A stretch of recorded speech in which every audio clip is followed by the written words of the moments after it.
Hello friends, स्वागत है आपका मनीष यूट्यूब चैनल में। तो आज हम देखने वाले हैं मारुति सुजुकी रिलेटेड कुछ खबरें। और ये कंपनी बहुत ही स्ट्रॉन्ग कंपनी है और इसके रिज़ल्ट अच्छे खासे आए हैं। तो देखते हैं, शुरू करते हैं कि इसके रिलेटेड क्वार्टर वन रिज़ल्ट और डिविडेंड के बारे में और आगे क्या प्लान है वो बारे में डिस्कस करते हैं। अगर हम देखें तो क्वार्टर वन FY26 के रिज़ल्ट आ चुके हैं और यहाँ पे अगर देखें तो जो रिवेन्यू है वो 38,605 करोड़ है। वो जो ईयर ऑन ईयर बेसिस पे 8% ज़्यादा है। Profit, net profit year on year basis पे 3% कम है। फ्लैट है ऑलमोस्ट प्रॉफिट। और जो क्वार्टर टू क्वार्टर देखें तो 3% डाउन है। सेल्स वॉल्यूम है वो 1% ही रेज हुआ, अप हुआ है ईयर ऑन बेसिस पे। और जो मेनली ड्यू टू है वो 37% जो सर्ज है एक्सपोर्ट में उसके वजह से है, वो भी 1% वन है। डोमेस्टिक सेल्स है वो डिक्लाइन हो चुका है ऑलमोस्ट 4.5%। मार्जिन है एबिट और एबिटेडा डिक्लाइन हुए हैं।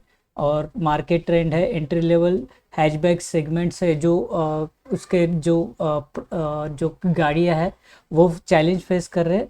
लेकिन एसयूवी है और एक्सपोर्ट है उसके वजह से ये ओवरऑल ग्रोथ जो देखने को मिल रही है उसके वजह से है। उनका आगे जाके एसयूवी और ईवीज इलेक्ट्रिक व्हीकल्स आने के नए प्रोडक्ट्स आने के चांसेस है। तो वो उसके वजह से थोड़ा पॉजिटिव आउटलुक रहेगा। और जो स्ट्रॉन्ग रेवेन्यू है वो एक्सपोर्ट की वजह से है, बट फ्लैट प्रॉफिट है और सॉफ्टवेयर मार्जिन है। ओवरऑल जो डोमेस्टिक मार्केट है वही एक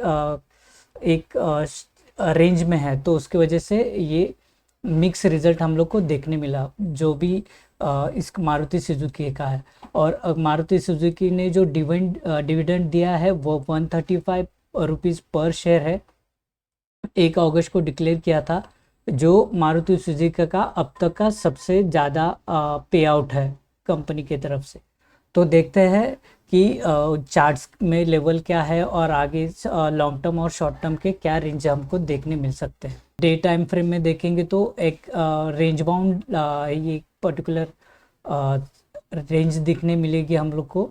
एक सपोर्ट लेवल है जो अराउंड 12,000 से लेके 12,300 का है।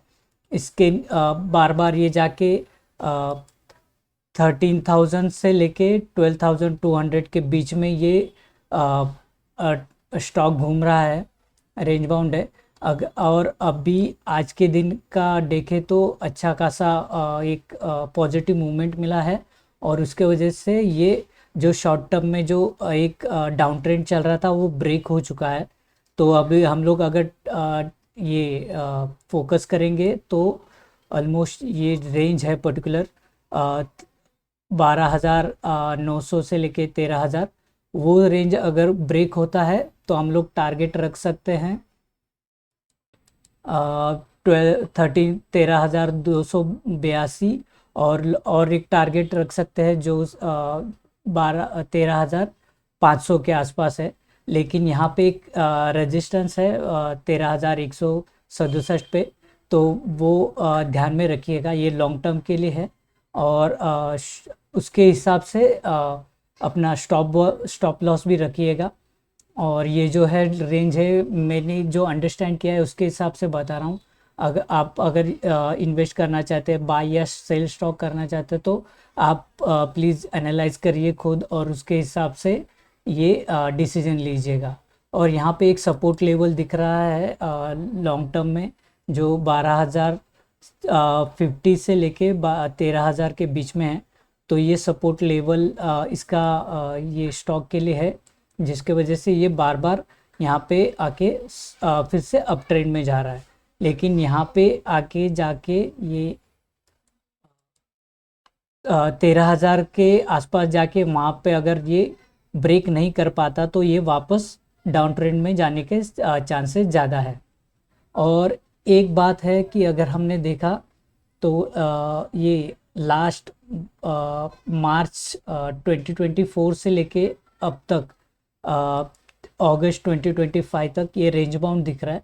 लास्ट टाइम भी देखेंगे तो ऑलमोस्ट जुलाई एंड या फिर जुलाई एंड के आसपास ये स्टॉक इसी लेवल पे पहुंचा था और यहाँ पे जाके फिर से ये डाउन ट्रेंड में चला गया था। यहाँ पे देखें तो ह्यूज गैप दिख रहा है, मतलब गैप डाउन हुआ था अच्छा खासा इसका शेयर्स के मार्केट। तो ये ध्यान रखिएगा, अगर ये फिर से अगर ये पर्टिकुलर सीज़न में अगर रिपीट होता है तो या फिर नहीं होता, उस पर फोकस बनाए के रखिएगा, क्योंकि ऑलमोस्ट सेम सिमिलर रेंज में आ चुका है और अगर लास्ट ईयर का अगर फिर से रिपीट हुआ तो थोड़ा निगेटिव डाउन ट्रेंड जा सकता है, तो उसके हिसाब से डिसीजन लीजिएगा। अगर हम और एक बात के बारे में बात करें कि अभी उन लोग का मीटिंग आ रहा है, एनुअल जनरल मीटिंग, जो अगस्त एंड में है, तो वहाँ पे वो रेगुलर जो बातें होगी वो फाइनेंशियल डिविडेंड के बारे में उस पर अप्रूवल होगा, लेकिन जो मेन है वो रीअपॉइंटमेंट ऑफ रिटायरिंग डायरेक्टर्स है, एग्जांपल के नीचे हुआ, उनके बारे में डिसाइड होगा। और जो मेजर जो डिस्कशन होगा वो है कि एक्सपांशन रिलेटेड बिजनेस के, एक्सपांशन ऑफ बिजनेस स्कोप, जहाँ पे वो ड्रोन के इसमें सेक्टर में जाने वाले हैं, उसके लिए अप्रूवल लेंगे उन लोग, ये कंपनी, जहाँ पे उनका डाइवर्सिफाई करने वाले हैं उनके जो प्रोडक्ट है उसके बारे में। ईवी चार्जिंग स्टेशन है, बैटरी स्वैपिंग है, हाइड्रोजन बायोगैस ट्रेडिंग है, मोबिलिटी सर्विस है, तो डाइवर्सिफाई करने वाले हैं। Consulting, R&D, logistic, vehicle certification है, और end of life vehicles recycling, इसके बारे में ये डिस्कशन होगा। इसके रिलेटेड खास आर्टिकल है जो हम यहाँ पे देख सकते हैं कि उन्होंने बोर्ड अप्रूवल लेने के लिए अभी ये मीटिंग होगा, तो उसमें ये डिस्कस होगा। न्यू मोबिलिटी सर्विसेज होगा, ईवी चार्जिंग का, कार लीजिंग, यूज कार के रिलेटेड, और R&D consulting, supply chain services, इस सेक्टर में भी उन लोग जाने वाले हैं। और उनका एक ऑलरेडी ये स्काई ड्राइव के साथ एक साइन अप हो चुका है, मैन्युफैक्चरिंग के रिलेटेड कॉन्ट्रैक्ट हो चुका है, जो sky drive HD-05 type next generation electric vertical take off and landing जो एयरक्राफ्ट है वो मैन्युफैक्चर करने वाले हैं, जिसका ऑलरेडी इंडिया डिब्यूट हो चुका था वाइब्रेंट गुजरात समिट में लास्ट ईयर। तो ये अभी वो सेक्टर में भी जाने वाले हैं। तो ऑलरेडी उनका जो एस्टैब्लिश्ड बिजनेस है उसके साथ वो इसी भी ये ड्रोन सेक्टर में भी जाने वाले हैं, जो अभी हाईली सेक्टर बूम है। तो देखते हैं कि आगे जाके इसके रिलेटेड क्या न्यूज़ आते हैं कि उसके वजह से स्टॉक पे क्या असर पड़ता है, वो भी ध्यान रखने लायक है। तो आज के लिए इतना ही मनीश्री यूट्यूब चैनल में। नेक्स्ट मिलते हैं नेक्स्ट सेशन में नए स्टॉक के साथ। Thank you.